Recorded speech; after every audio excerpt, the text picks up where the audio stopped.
ఏంటి? ఒకే ఒక ప్రశ్నకి ఈరోజు నేను జవాబు చెప్పాలని ఆశపడుతున్నాను. ఆ ప్రశ్న ఏంటంటే, యేసు క్రీస్తు ప్రభువు 2000 సంవత్సరాల క్రితం ఈ భూమి మీదకి మానవ లోకానికి శరీరధారిగా ఎందుకు వచ్చాడు? Why Jesus Christ have come to this world 2000 years back. ఈ ప్రశ్నని ఎవరినో అడగాల్సిన అవసరం లేదు.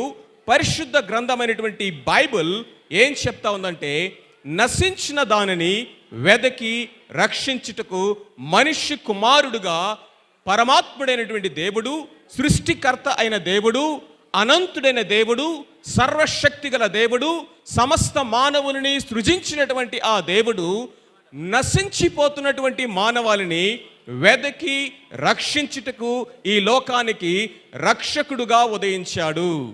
ఆ వచనములో 2 ప్రాముఖ్యమైనటువంటి మాటలు ఉన్నాయి. ఆ 2 మాటలు నేను వివరిస్తాను. మొట్టమొదటిది ఏంటంటే, నశించిపోతున్నటువంటి మానవులని, రెండవది వెదకి రక్షించుటకు. మానవాళి యొక్క పరిస్థితి ఎలా ఉంది ఈ దినాన్ని కనుక చూసినట్లయితే, మనమందరము కూడా తప్పిపోయినటువంటి వారిగా ఉన్నామట. మనమందరము కూడా తప్పిపోయినటువంటి వారిగా ఉన్నాం. దేవునికి దూరస్తులైనటువంటి వారిగా ఉంటూ ఉన్నాం. ఎలాంటి పరిస్థితుల్లో మనం ఉన్నాము అని మీకు వివరించడానికి ఒక చిన్న ఎగ్జాంపుల్ చెప్తాను, జాగ్రత్తగా వినండి. ఒక జాతర జరుగుతుందంట. 1000 మంది ఆ జాతరలో గుమికూడి ఉన్నారు. ఒక పేరెంట్స్, ఒక తల్లిదండ్రులు ఒక చిన్న పాపని ఆ జాతరకు తీసుకుని వెళ్ళారు. ఏం జరిగిందో తెలియదు, కానీ ఆ చిన్న పాప, 4-5 సంవత్సరాల పాప ఆ జాతరలో తప్పిపోయింది. తల్లిదండ్రులు ఒకవైపు ఉన్నారు, ఆ పసిపాప ఇంకొక వైపు ఉంది. ఈ పాప తల్లిదండ్రుల కోసం ఏడుస్తూ ఉంది. తల్లిదండ్రులు ఆ పాప కోసం వెతుకుతూ ఉన్నారు. ఈ విధముగా ఈ వెతుకులాటలో ఆ పాప తప్పిపోయింది. సడన్గా ఎవరో ఒక యవనస్తుడు ఆ పాప ఏడుస్తూ ఉండడం చూసి, అరే, ఇక్కడ ఒక పాప తప్పిపోయినట్లు ఉంది అని ఆ పాపని ఎత్తుకొని, ఆ పాప ఏడవద్దు, నేను మీ తల్లిదండ్రులకు తీసుకెళ్తాను అని చెప్పేసి ఇంటికి తీసుకువెళ్ళాడట. ఇంటికి తీసుకెళ్ళిన తర్వాత రాత్రి అయింది. ఒకవైపు తల్లిదండ్రులు వెతుకుతున్నారు, పాప ఏమో వాళ్ళ కోసం ఏడుస్తూ ఉంది. రాత్రంతా ఏడుస్తూ ఉంటే ఆ పాపని ఏడుపు మానపడానికి ఆ యవనస్తుడు ఏం చేశాడంటే, చాక్లెట్లు కొనిచ్చాడట. Listen carefully. చాక్లెట్లు కొనిస్తే చాక్లెట్ తింది. అరగంట తర్వాత మళ్ళా తల్లిదండ్రులు గుర్తొచ్చారు, మరలా ఏడవటం స్టార్ట్ చేసింది. బయటికి వెళ్ళి బొమ్మలు కొనుక్కొచ్చాడట. బొమ్మలతో అరగంట ఆడుకుంది. మళ్ళా తల్లిదండ్రులు గుర్తొచ్చారు, ఏడవటం ప్రారంభించిందంట. బయటికి వెళ్ళి కొత్త బట్టలు కొనుక్కొచ్చాడట. బట్టలు వేసుకుంది. ఆహా, నేను బాగున్నానని చెప్పేసి అద్దం ముందు నుంచి చూసుకుంది. మరలా 10 నిమిషాలుగా తల్లిదండ్రులు గుర్తొచ్చారు, మరలా ఏడవటం స్టార్ట్ చేసింది.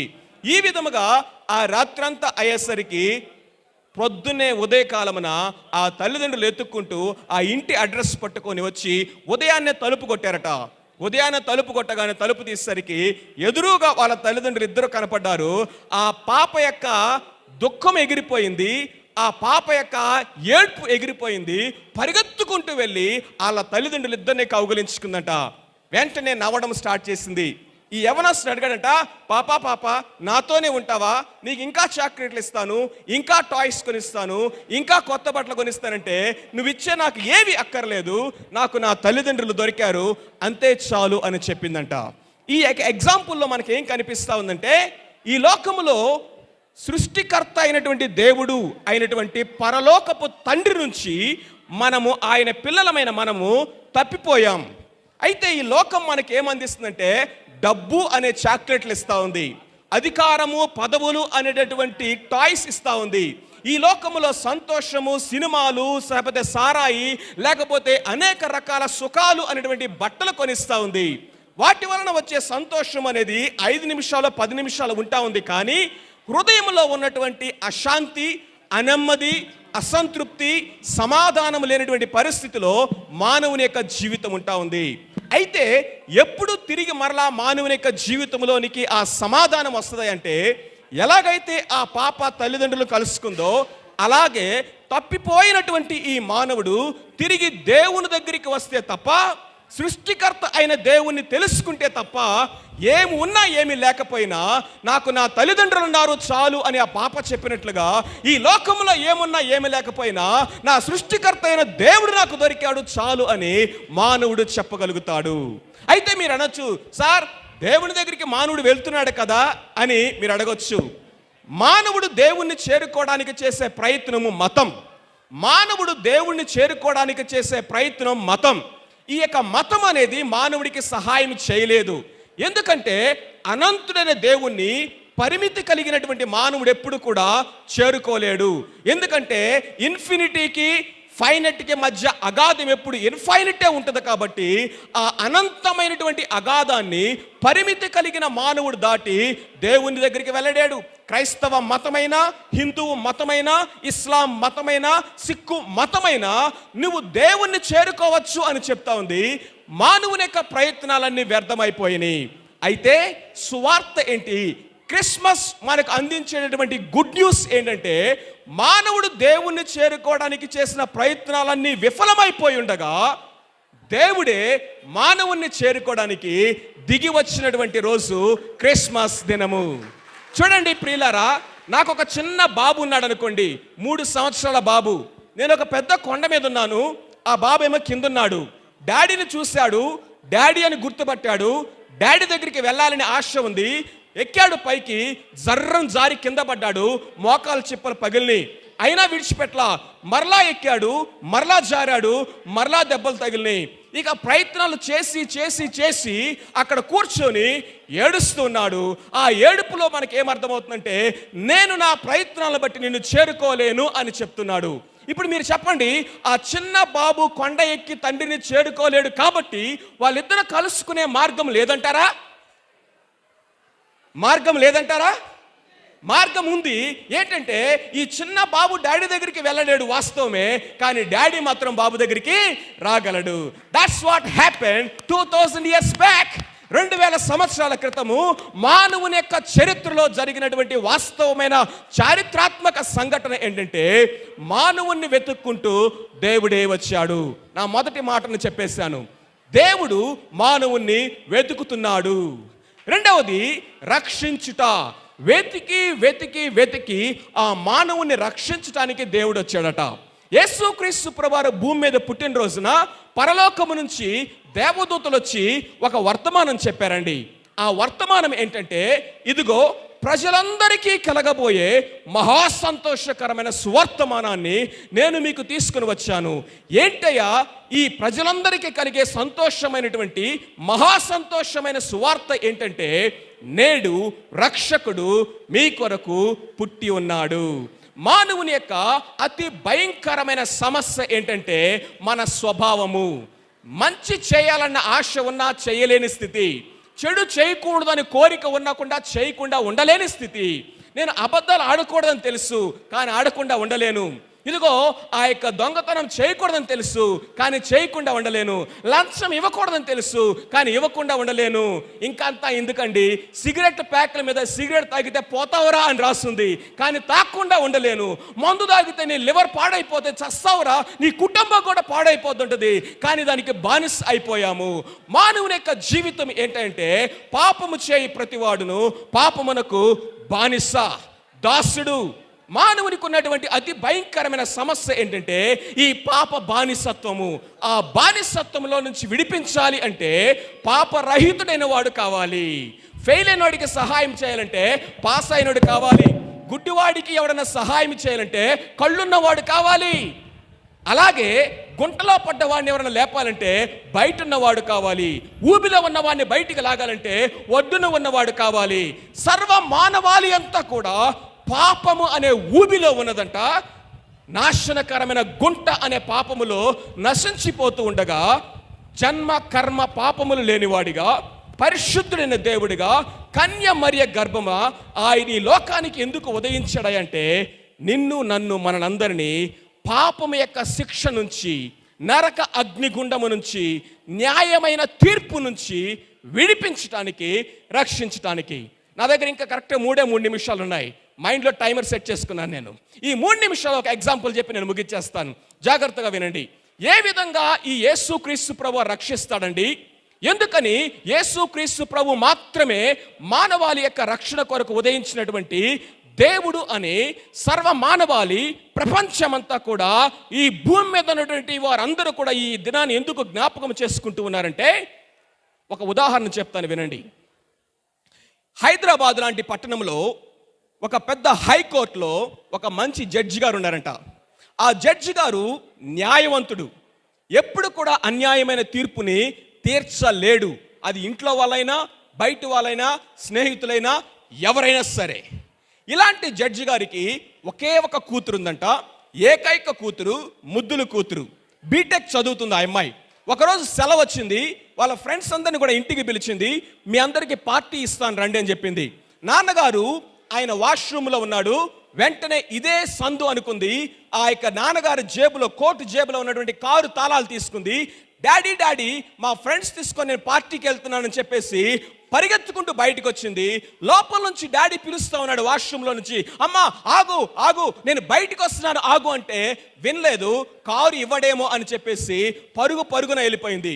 నలుగురిని వెనక కూర్చుంది. ఆ తర్వాత 120 కిలోమీటర్లు ఫాస్ట్లో కొట్టేస్తా ఉంది. ఆ హైవే మీద సడన్గా ఎవడో అడ్డొచ్చాడు. బ్రేక్ అప్లై చేస్తే బ్రేక్ పడలా, ఎందుకంటే అది బ్రేక్ ఫెయిల్ అయిపోయినటువంటి కారు.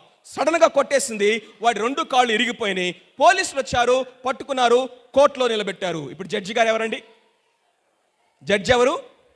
వాళ్ళ సొంత నాన్న. ఈ అమ్మాయి అనుకుంటుందంట, జడ్జి మా డాడీయే కాబట్టి మేనేజ్ చేసేస్తాడులే, నన్ను ఏదో ఒక విధంగా రక్షిస్తాడులే అనుకుంటూ ఉందంట. వెంటనే వాదోపవాదాలన్నీ అయిపోయినాయి. ఇప్పుడు తీర్పు తీర్చాల్సిన సమయం వచ్చింది. జడ్జి గారు పెన్ను తీశారు, తీర్పు ఇలా రాస్తూ ఉన్నారు. ఈ దేశం యొక్క చట్టం ప్రకారము మైనర్ అయినటువంటి అమ్మాయి డ్రైవింగ్ లైసెన్స్ లేకుండా బ్రేకులు లేనటువంటి కారును నడిపి ఒకడు కాళ్ళని ఇరక్కొట్టేసింది కాబట్టి ఈ దేశం యొక్క చట్టం ప్రకారము ఆ అమ్మాయి 25 లక్షల జరిమానా కట్టాలి, 30 కొరడా దెబ్బలు పడాలి అని చెప్పాడట. ఆ తీర్పు వినగానే అందరూ ఆశ్చర్యచకితులైపోయారు. ఈ అమ్మాయి అయితే ఒక్కసారిగా కుప్పగోలిపోయింది.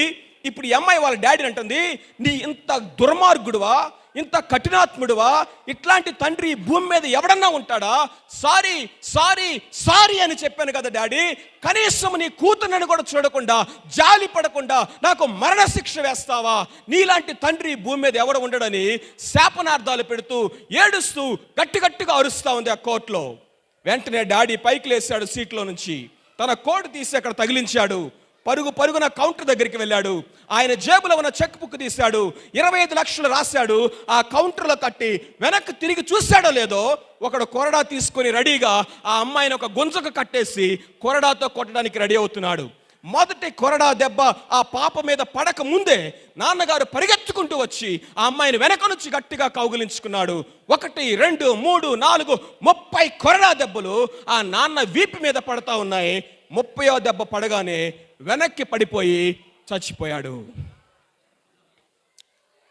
ఆ పాపకు ఒక సంగతి అర్థమైంది. ఆ రోజున ఆ కోర్టులో ఉన్న వారందరికీ ఒక సంగతి అర్థమైంది. ఆ రోజున ఏంటంటే వాళ్ళ డాడీ ఎందుకు చనిపోవాలి, వాళ్ళ నాన్నగారు ఎందుకు చనిపోవాలి ఆ రోజునంటే 3 కారణాలు. ఒకటి, ఆ నాన్నగారు ఎవరంటే నీతిగల న్యాయాధిపతి, అన్యాయపు తీర్పును తీర్చలేడు. రెండవ కారణం ఏంటంటే ఆ పాప చేసినటువంటి ఆ యొక్క క్రైమ్, నేరం అనేది బహిరంగంగా పట్టబడింది, అది వాస్తవం.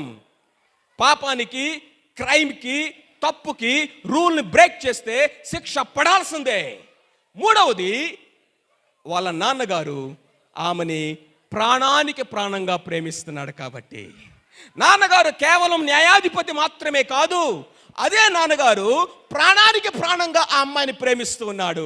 కేవలం నేను న్యాయాధిపతినే, ఎవరేమనుకుంటే పర్వాలేదు, నా కూతురికి నేను శిక్ష విధిస్తాను, చరిత్రలో సువర్ణాక్షరాలతో నా పేరు రాస్తారు, కూతురికి శిక్ష విధించిన తండ్రి అని అందరూ చప్పట్లు కొడతారు, బాగానే ఉంది. కానీ కూతుర్ని పోగొట్టుకుంటాడు, ప్రేమరహితుడేడుగా మిగిలిపోతాడు.